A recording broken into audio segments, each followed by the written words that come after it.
Hey guys, it's Danny. Today we're gonna discuss about clay pots versus plastic pots, clear plastic pots to be more exact. If you don't know much about me or you're new to my channel, well, I've been using clear plastic pots for 3 years, and then in the past year I tried out the clay pots, and after almost not even a year, I decided to switch back to clear plastic pots. So today I'm gonna summarize my experience a little bit, tell you why I decided to switch back, and if this is helpful to you, if some can apply to you, or if you hear some cons that actually can be benefits for you, then everything is great. Alrighty, let's get to it. Okay, so as I was saying, most of my orchid experience has included clear plastic pots that I obviously customized to better suit my conditions, my preferences, lifestyle, and all of those things. But you know how it is. You see some other people use different types of pots, they look really pretty, and then you think about it and on paper they sound really good. You just have to give them a try. And since I had to move with all of my collection bare rooted, it was either one or the other. So I just had to commit to clay pots. Now the difference between the clay pot and the plastic pot, the main one that I can see, is ventilation.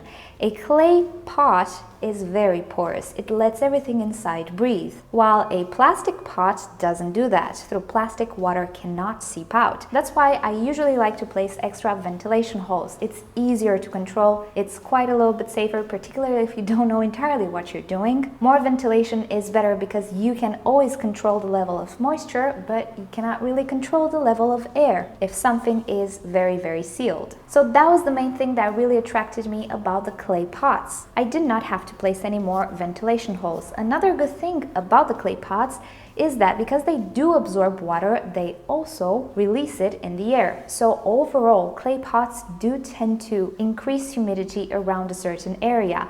And not only, clay through evaporative cooling stays cool, obviously. So it does tend to lower the temperature around a certain area, provided you have enough clay pots. Now, all of those things sounded really good on paper, particularly because my climate is subtropical. It's very warm for most of the year. And many people do use clay pots with orchids in very similar climates to mine. So there are quite a lot of advantages from this point of view. There are also disadvantages, and some I really didn't take into account. Now, the clay pots I'm using are not the best quality. They're just the average clay pot that you usually find in a garden center or flower shop. They are extremely porous. Some of them are actually cracked, as you might have seen in a previous video. Since they are so porous, they do tend to steal a lot of water. So whenever I watered, I did leave a lot of water in the tray for the clay pot to absorb and not steal from the medium. Not all clay pots are the same though, it depends on the manufacturer. Some of them are more compact and not as airy. And I'll link you down below to such a pot. Roger here made a little experiment. It would appear that his pots, clay pots that is, are denser. They don't appear to steal as much water. So there is a difference in quality. Now these type of pots are pretty common. This is a pot that I received with this orchid from a nursery. It is absolutely identical. It is just as porous, absorbs just as much water, and stains just as much if I don't clean it. Now this quality can be a pro and a con. A pro is that they do aerate the substrate very well. A con that I've discovered in time is that because it's so porous, when the water evaporates, it kind of tends to steal water from the fresh root tips of orchids. Also, when it becomes dry, it tends to steal all type of water from the pot, even from the roots. I did a little experiment, I'll link you down below to it. So if I would have had a more dense pot, most probably this wouldn't have happened. But since I have these guys, I'm currently facing quite a lot of issues. I'm finding it a struggle to maintain the proper humidity inside the pot, provided I don't even see through the pot. So from this point of view, every little mistake had pretty severe consequences. I'll give you one example. Let's say I didn't have time to water in the morning. In my climate, the difference from morning to evening when it comes to drying out is major. It makes the difference between the clay pot being damp and being perfectly dry. So if I didn't water in the morning and I would water in the evening, pretty much it would have been too late. The damage would have already been done. Another problem with the clay pots is that when it comes to flushing, I cannot perform necessarily a flush that I prefer. Now you might know that flushing refers to just running plain water without fertilizer through the pot just to dissolve whatever salt buildup and bioaccumulations might accumulate in the pot. Well, with the clay pot that needs to absorb water first is not as easy to flush. I usually prefer to soak really well in a different container, so I give time for those salts to actually dissolve. With clay pots, I would have had to search for some containers that could accommodate for the clay pot, And because I don't like to share water, I would have needed quite a lot of decorative containers. I would have to either number the containers so each orchid had its own number, and then store the decorative containers somewhere, so let's say about 200 containers stored somewhere, or if I didn't number them, I would have to sterilize them after each flush, and I would like to flush every month at least. And as I discovered in this time, flushing is actually pretty important, particularly when you're dealing with clay. And I have a lot of clay. Not only the clay pot is clay, but my medium is clay. And when you put them together, all sorts of bad things can happen, such as quite a lot of accumulations. This is another pro that the plastic pot has. I can now keep my orchids in decorative containers. They look pretty. I don't need to remove them every time I flush. I can keep the orchid in her little container pretty much all the time. And once a month, or whenever I decide it's time, I can totally soak the pot, flush it very well. And things are pretty easy and pretty economical and functional for me. So that's another reason why I switched. And if all of this potential effort would have ensured a good life for my orchid, I would have done it. But as it turns out, it kind of doesn't. It implies other things that I need to do with the clay pot, like water on time, don't wait a few hours to water, that it simply is not worth it for me at this point. Another thing that turned around my whole view on clay pots is, of course, accumulations. What you see in front of you is not only salt. We've been through winter right now. Things are starting to warm up, but the problem is it was kind of cold. It was really humid in winter here. And what you see right here is a mixture of algae, of mold, and of salts. If I were to clean this, it would look a lot better. But at some point, clay pots will stain. So you can see here, what you see here, this is a stain. I cannot clean this. This I can clean, but this I cannot clean. So from the maintenance point of view, it's a little bit more work.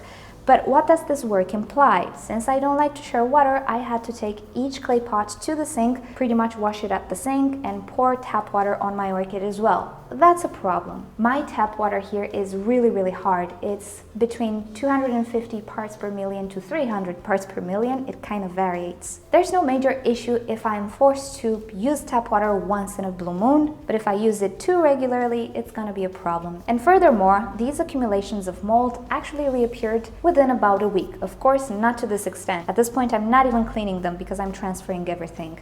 So after a week, I would pretty much need to do the procedure again, or every 2 weeks, let's say. And that's again a lot of effort, a lot of tap water for the orchid, and aesthetically speaking, it really doesn't look all that great. Now, mind you, when you see something like this on film, you might say, oh, it's rustic, it looks pretty. And I was tempted to say the same thing when I was seeing clay pots used by other people with the salt stains. I thought I will like them, but in real life, it's not like that. It really doesn't look pretty, at least to my eyes. Of course, this is a preference, but to my eyes, it really doesn't look pretty. It's so much effort for me right now and for my life right now to clean them that it's just, it's not worth it. And the last major con, the thing that kind of tipped the tables for me, was the fact that we cannot see through the clay pot. For the longest time, I was perfectly fine with this. Now, even if I do suggest orchid beginners start out with clear plastic pots so they get to know the roots better, see how they grow, see when to water and all of that, when you have some experience with orchids, the clear plastic pots might not be so important. And for the main part, I really didn't care that I didn't see what was going on with the roots. I was reading the visible side of the orchid and everything was okay. However, there was a very important time where I absolutely needed to see what was going on inside the medium. It was the moment where I started to notice the tip damage, desiccation on top of the medium, and I really wanted to see if it was happening inside the pot as well to draw my conclusion if desiccation is an issue or it's something else. And that was pretty much the moment where I decided, nope, I want clear plastic pots. So for the main part, it really doesn't matter that you don't see the roots as long as you know how to read the orchid. It's not something you need to see, and you can grow orchids without seeing the roots. But if there will ever be a moment in which you really want to see the roots inside the medium, oh, that's gonna be sad, because the only way to see them is to unpot orchids. Now, furthermore, because I just blindly switched to this medium, again, due to circumstances, it was either this or nothing, it wasn't very wise of me not to use clear plastic pots, because I needed to see if this medium is actually viable for orchids. No matter if I believed it was, I needed to see it and to confirm it. Well, clay pots didn't let me see this. So another reason, and particularly because I had issues on the surface of the pot, is the fact that clear plastic pots gives me a look at the root system, and particularly in my circumstance of trying out a new potting medium, I find this to be very important. Now, furthermore, due to my activity here on YouTube of making videos, again, I find it really useful to see the roots inside the pot, their development, how they look like. We can learn a lot of things through the root system of an orchid as well, and since I strive to make informative videos, clear plastic pots just make more sense. So for all of these reasons, I decided to completely switch once again. The good thing is that nothing happens if I don't pot my orchids all in the same day, so I have leverage. When I arrived here, everything was just bare rooted, so it was now or never. I needed to do something really fast. I opted for the setup, and don't get me wrong, the setup can work for some people. The setup can work with organic medium as well. Clay pots are used, and you'll see a lot of pictures and a lot of people using clay pots successfully. But it's important to remember that everything has pros and cons. You just have to figure out which can be a pro, which can be a con. Do you really like the fact that they produce more humidity and they cool down the temperature? Can you get over other cons for the benefits, and so on? I just reached to the conclusion after less than a year that clay pots are really not for me, and when I see videos with them, they look really pretty, really nice. Reason why I started using them in the first place. But now using them, I don't feel so good about them anymore, and due to all of the reasons that I just mentioned, I decided clear plastic pots are a little better for me.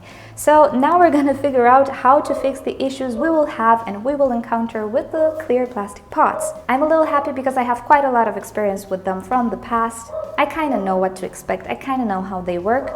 Next thing I want to see is how roots are developing in this medium that I am using right now. And of course, now we can all see the evolution and all the details. So thank you for watching. Hope you found this useful, or at least something to test out.